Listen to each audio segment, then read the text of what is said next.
Bonjour à tous et bienvenue sur ma chaîne.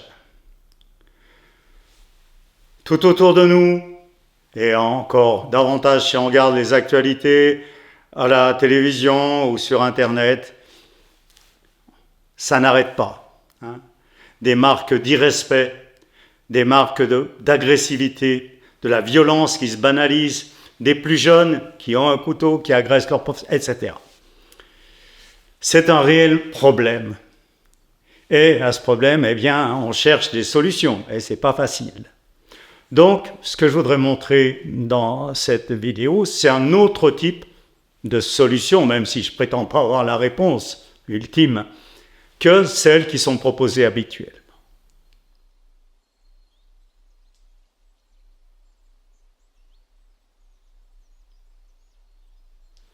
Donc, on peut dire, oui, il ne faut pas dresser un tableau apocalyptique, mais quand même, la société va mal et l'homme va mal.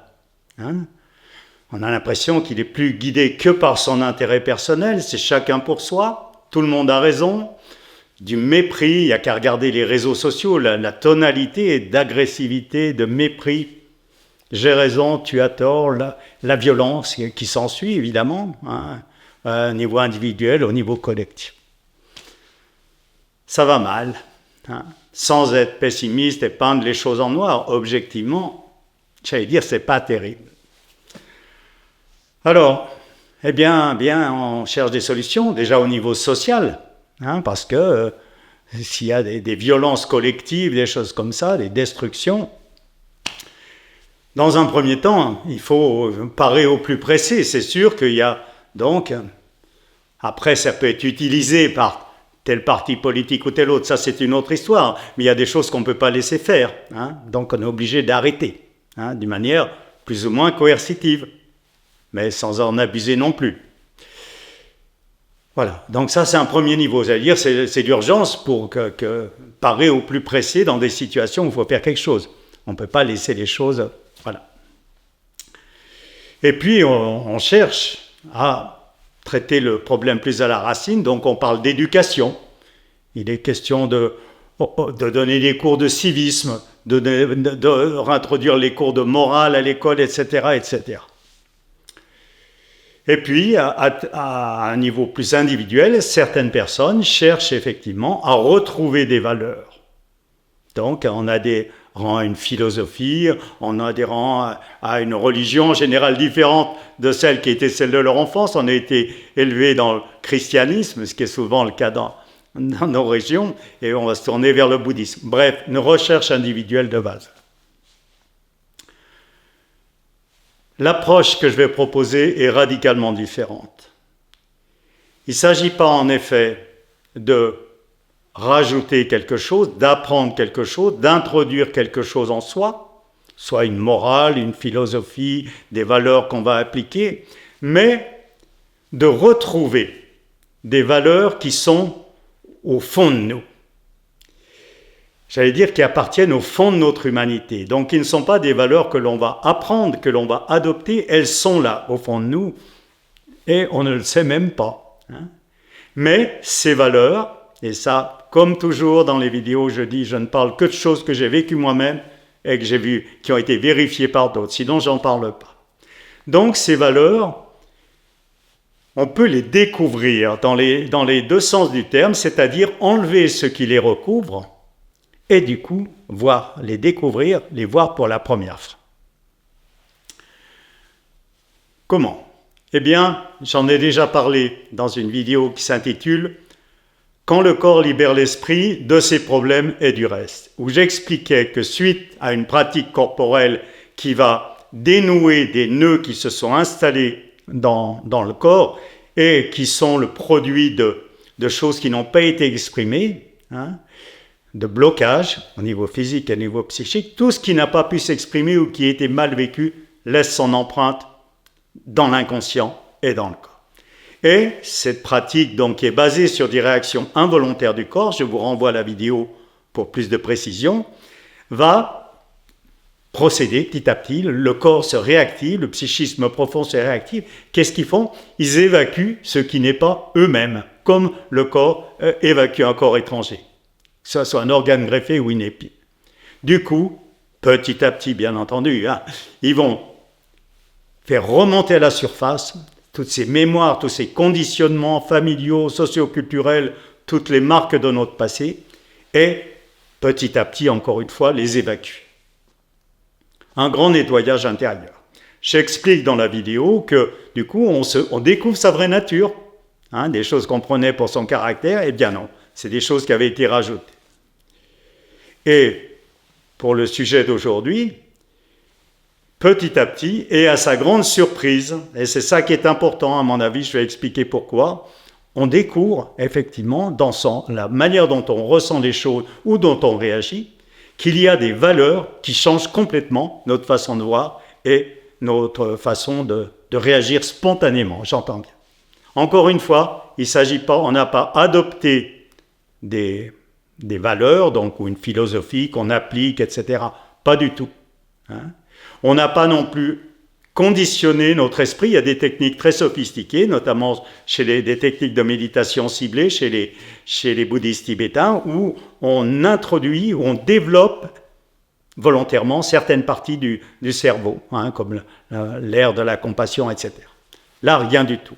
On n'a rien introduit, simplement, ces valeurs, on découvre, elles ressurgissent à notre propre surprise. Je vais donner quelques exemples.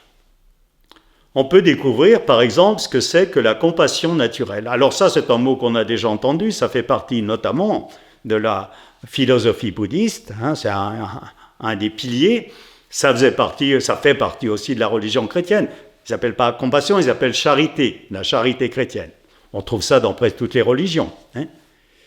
Mais là, il ne s'agit pas de ça, il ne s'agit pas de quelque chose qu'on a appris par notre culture, parce qu'on a adopté telle religion. Il s'agit de quelque chose qui jaillit en situation, à notre propre surprise.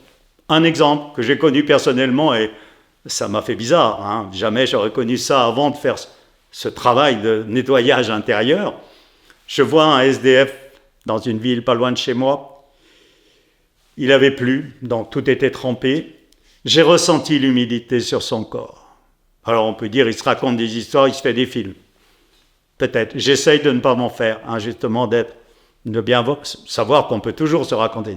Mais quand c'est une fois, quand c'est deux fois, quand c'est trois fois, quand cette compassion, on la ressent à un autre moment, il y a un acte raciste, par exemple, eh bien, on en souffre, pas parce qu'on est contre le racisme, mais on en souffre d'une manière viscérale. Donc, il y a des tas d'exemples qui finissent par attester que ce n'est pas simplement quelqu'un qui se raconte des histoires à lui-même. Voilà. On découvre dans d'autres domaines d'ailleurs, je citais l'injustice par exemple. Alors pareil, on peut être contre l'injustice parce que c'est nos idées, etc. Mais là, c'est pas ça. C'est, encore une fois, une réaction viscérale et qui va être active. Je me suis retrouvé dans une situation professionnelle où il y avait une injustice. Je me suis retrouvé debout avant de savoir que je m'étais levé. Et ensuite, quelles qu'auraient pu être les conséquences? Eh bien, il fallait qu'il y ait cette réaction. Et ça pouvait avoir de lourdes conséquences au niveau professionnel. Ça ne comptait pas. Donc là, c'est un autre moteur que le moteur personnel. Ça se fait. Voilà. Donc, un ressenti, comme on dit maintenant, même si j'aime pas trop le terme, mais un ressenti très fort et viscéral. C'est le mot que j'ai envie d'employer, contrairement à des choses qui sont apprises. C'est dans tous les domaines de la vie. Par exemple, on va être beaucoup plus sensible à la violence. J'avais l'habitude de regarder des films policiers. Bon, eh bien là c'est quelque chose quelquefois, que je ne supporte plus. Ou des choses contre nature. On fait parler des animaux à la télévision avec les bidouillages technologiques. Je ne supporte pas. L'écologie. On peut avoir une philosophie écologique, je fais ça, ma taxe carbone, etc., pas gaspiller l'eau. Bon, ok. On a adopté l'idée, on applique. Tout à fait différent. Tout à fait différent. Personnellement, je n'ai pas d'idée. Enfin, j'en ai encore trop, mais elles sont inconscientes. Ça, bon, j'espère que ça finira par tout s'évacuer un jour, mais bon. Mais je n'ai pas d'idée consciente, je ne suis pas écolo, je ne suis pas ceci, je ne suis pas cela. Et je constate quoi? Eh bien, effectivement, sans que je le veuille, je vais dire, je vais éteindre la lumière si ce n'est pas utile, je vais utiliser le minimum d'eau. J'allais dire, j'en suis surpris moi-même, c'est bien moi qui le fais, mais c'est pas moi qui le décide quelque part, ça me gêne. On retrouve cette gêne profonde face à des choses qui ne sont pas bien, qui ne sont pas normales. Si je vois un petit bout de plastique dans un champ, ça me gêne. Vous allez dire, ce gars, il est vraiment cinglé. Sans doute, hein, mais je ne sais pas pourquoi au départ. C'est après qu'on peut dire, ah oui, c'est pas dans l'ordre des... Non, mais sur le coup, c'est pas à cause de ceci que ça me gêne, simplement, je l'enlève. Hein, voilà. Donc, il est évident que si on commence à ressentir les choses, à être reconnecté donc à ces valeurs qui ne sont pas personnelles, mais qui, je dis, qui appartiennent à notre humanité, c'est des mots, hein, mais en tout cas qui ne sont pas personnels, qui ne sont pas reliés à des choix personnels ou à des conditionnements socio-culturels, familiaux, etc. Voilà. Et ça va même plus loin. Quelque part, je vais dire, on se doit de faire ce qu'il y a à faire. Alors, je l'exprime un peu de manière embrouillée. Il y a quelque chose à l'intérieur de nous, encore une fois, qui n'est pas choisi, mais s'il y a quelque chose à faire, eh bien, on va le faire. Pas toujours, des fois, il y a la flemme, comme on dit, etc., mais on constate qu'on va revenir dessus, à la limite, sans qu'on ait décidé. Là aussi, hein, pour moi, c'est un peu de la même chose. Ça fait partie des valeurs, quelque part. Faire ce qu'il y a à faire. Donc, et le faire bien, en plus. Voilà. Et si on fait de travers, eh bien, pas besoin de gendarme, pas besoin de règles, pas besoin de loi. Il y a un gendarme bien plus exigeant que ceux de nos sociétés. Nos critères, on va voir que par rapport à ce qui est juste et ce qui n'est pas juste profondément, ils sont légers. Je vais vous donner un petit exemple. Un week-end, j'ai fait un stage il y a assez longtemps, comme on dirait, qui avait bien marché. Moi, j'emploie jamais cette expression-là. Pour moi, ça fonctionne. Qu'il y ait 3 personnes ou qu'il y ait 20, il y avait du monde, etc., etc. Ça s'était bien passé. Je n'avais pas l'impression d'en avoir tiré satisfaction. Eh bien si, au fond de mon esprit, justement, hein, cette intelligence première, j'allais dire, qui elle sait ce qui est juste et ce qui n'est pas juste, c'est elle qui travaille dans le corps, dans la pratique du réajustement spontané, elle voit tout de suite ce qui est en ordre, ce qui n'est pas en ordre, elle réagit pour rectifier les choses au besoin. Eh bien, cette intelligence première, je ne vais pas employer d'autres mots, hein, les mots, c'est les mots, c'est rien que des mots. Eh bien, elle sait ce qui est juste. Et là, elle a estimé, vous allez voir, ce n'est pas du délire, hein, ça s'est manifesté de manière pratique, elle a estimé qu'effectivement, mon je, ou mon ego, comme vous voulez, mais j'aime pas trop le mot, il avait tiré satisfaction. Et ça, ce n'est pas dans l'ordre des choses. On peut avoir un plaisir immédiat, mais après, l'ordre des choses, c'est que, voilà, c'est fini. Tandis que le je, il s'accroche, il essaye de garder le plaisir. Et du coup, sans doute, alors que j'en avais pas conscience, il avait ça. Parce que dans le chemin du retour, ça a duré 20 minutes, ça a été très désagréable. Comme si je payais la facture. Mais au bout de 20 minutes, c'était réglé. La facture était payée.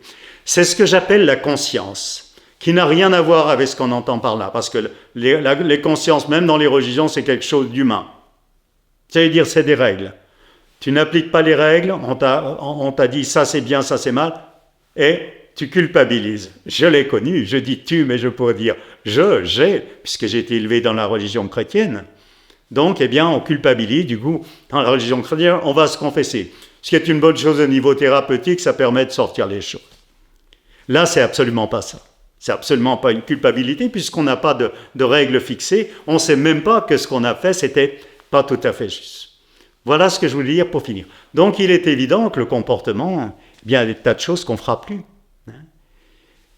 Parce que, d'abord, on ne pourra pas les faire. Hein. On ne pourra pas les faire. Rentrer dans quelque chose de raciste ou tous les exemples que j'ai donnés, on ne pourra pas, tout simplement, viscéralement, encore une fois. Voilà. Donc, pour moi, ça, c'est... Même s'il y a toujours beaucoup à faire, je ne prétends pas que maintenant je ne suis guidé que par des vraies valeurs, et les gens qui sont rentrés dans cette démarche, ils ne le prétendent pas non plus. Ils prétendent simplement, ils ne prétendent pas, ils constatent qu'effectivement, ça se réveille. Hein, mais il y a encore beaucoup à déblayer, et ça se réveillera sans doute de plus en plus fort. Et ça, c'est une vraie réponse, j'allais dire. Si on se conditionne, si on se formate, on tue la vie. On tue sa spontanéité.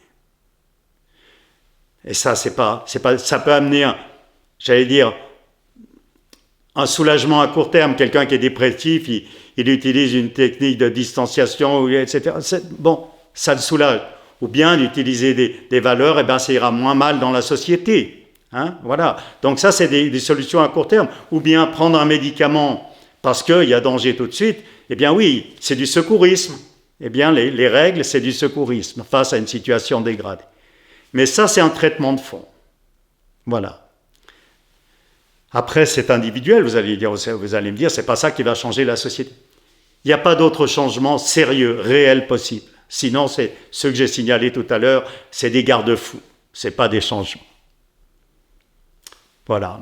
Après, à chacun de voir, effectivement, si ça l'intéresse, ça le concerne. Mais si on cherche effectivement une reconnexion des vraies valeurs, je ne vais pas dire employer le mot de spiritualité, mais j'emploie pas le mot parce que c'est trop, j'allais dire galvaudé, mal employé à mon avis. Peut-être que j'en parlerai dans une vidéo, justement, ce que ça veut dire la spiritualité.